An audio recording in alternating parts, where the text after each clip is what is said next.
Magandang umaga po sa lahat. Ngayon po ay magluluto po tayo ng affordable na ulam para po sa mga chikiting.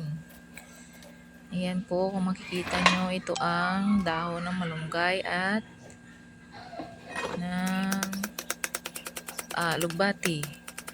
Paghaluin po natin yan sa itlog para po ay masustansya. Yan. Meron po tayo niyan sa ating mga bakuran, kaya libreng-libre ang ulam. Itlog lang ang bibilhin natin, okay na. Diba? Masustansya pa siya. Kaya pag may tinanim, may aanihin. Diba? Mekos-mekos na yan. O, 2 itlog, okay na.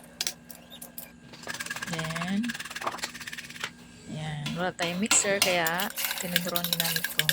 Yan. Mekos-mekos again.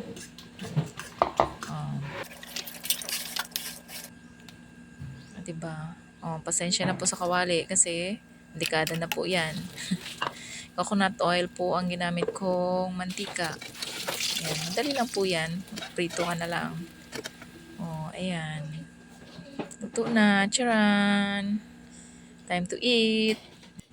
Yan ang request nilang ulam. Kaya ayan. Thank you for watching.